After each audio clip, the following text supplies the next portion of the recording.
দীর্ঘ 16.5 বছর 16 বছর ত্যাগ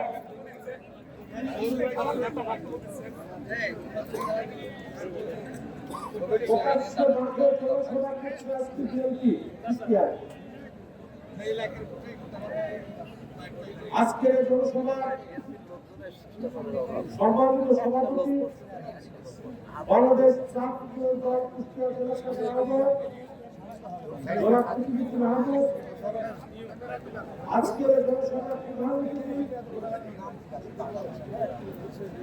আজকের সিটি কর্পোরেশনের কয়েকবারের মেয়র, সাবেক সংসদ সদস্য,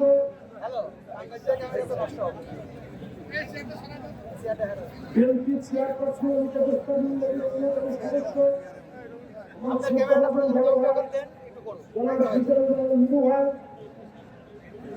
মঞ্চ উপদেষ্ট বাংলাদেশ জাতীয় দলের চেয়ারপারসনের আরেকজন উপদেষ্টা, সাবেক সংসদ সদস্য, বীর মুক্তিযোদ্ধা সৈয়দ মেহেদী আলী ভূঁইয়া, মঞ্চ উপদেষ্ট বাংলাদেশ জাতীয় দল কেন্দ্রীয় সংসদীয় স্থানীয় সরকার বিষয়ক সম্পাদক, বীর মুক্তিযোদ্ধা সভাপতি সহ কেন্দ্রীয় নেতৃবৃন্দ, এখানে উপস্থিত বাংলাদেশ জাতীয় দল স্বেচ্ছার আদর্শ শহীদ ভাই বোনেরা, তিন কেন্দ্রীয় মিডিয়ার সাংবাদিক ভাই বোনেরা, আসসালামু আলাইকুম। সাথী বন্ধুগণ, আজকে বাংলাদেশকে নিয়ে কিন্তু গভীর চক্রান্ত চলছে। একদিকে আওয়ামী লীগ এবং প্রশাসনরা এখনো বাংলাদেশের প্রশাসনে বসে আছে, তারা অপরদিকে এই সরকারের কিছু উপদেষ্টা এবং জামাত ইসলামী জামাত আজ বড় বড় কথা বলে, জামাত আগের সংসদ নির্বাচন চায় না, স্থানীয় সরকার নির্বাচন চায়, বাংলাদেশে যাতে আনানি হয়ে বাংলাদেশের নির্বাচন মঙ্গল হয়ে যায়। স্থানীয় নির্বাচন করতে হলে যে প্রশাসন কর্তা বর্তমানে বাংলাদেশের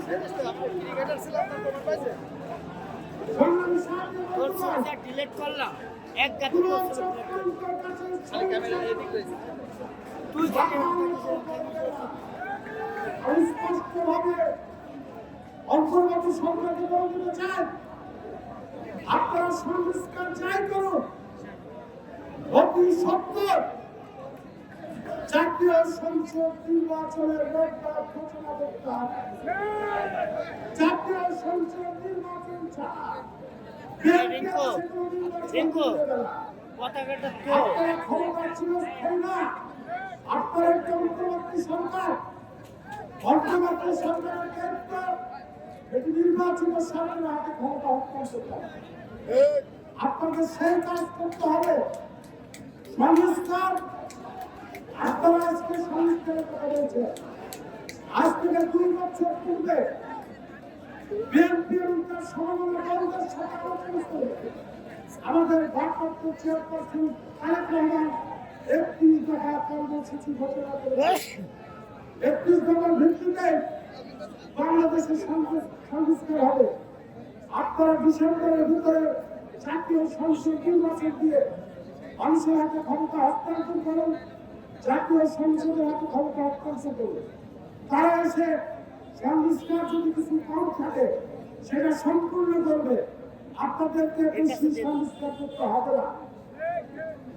আজকে বৈষম্যবিরোধী ছাত্র ভাইরা, আমরা তোমাকে সম্মান করি, কিন্তু তোমরা কথাবার্তা যা আচরণ শুরু করেছো, তোমরা নতুন রাজনৈতিক দল করতে চাও, আমরা অভিনন্দন জানাই।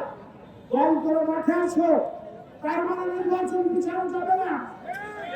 তোমরা নির্বাচনে আছো, যদি বাংলাদেশের মানুষ তোমাদেরকে মেনে নেয়, আমরাও মেনে নেব। এই গণতান্ত্রিক পন্থায় নিরপেক্ষ নির্বাচনের মাধ্যমে একটি সরকার গঠন হবে। আশা করি বাংলাদেশের মানুষ আর ভুল করবে না। আর আওয়ামী লীগের উদ্দেশ্যে বলতে চায়, আওয়ামী লীগের ভাইরাও হয়তো আমাদের নেত্রী কিন্তু আমাদের প্রিয় পাওয়াই চাইনি। আমাদের নেত্রী কারাগারে ছিল, যে ইচ্ছা করলে বিদেশ চলে যেতে পারত, সে বিদেশের জন্য ইসলাম চিকিৎসার জন্য ফিরে না আসতে পারত।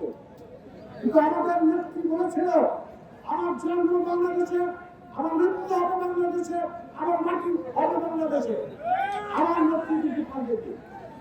আপনার নেত্রী আপনাদের ফিরে কিন্তু দেশ ছেড়ে পালিয়ে ভারতের কোন ষড়যন্ত্রের কাজ হবে না। এদেশে গুম খুনের বিচার অবশ্যই হবে। ওই সেটা আগামী নির্বাচনের মাধ্যমে যে সরকার আসবে অবশ্যই বিচার করবে। এবং বর্তমান সরকার যতদিন পারে তারা এই ফ্যাসিস্ট স্বৈরাচার সরকারের বিচার করে যাবে। এই আশাবাদ ব্যক্ত করে আমি আমার বক্তব্য শেষ করছি। আল্লাহ হাফেজ। আমাদের জিন্দাবাদ, বাংলাদেশ জাতীয় জিন্দাবাদ, শহীদ জিন্দাবাদ, ভারতীয় জিন্দাবাদ,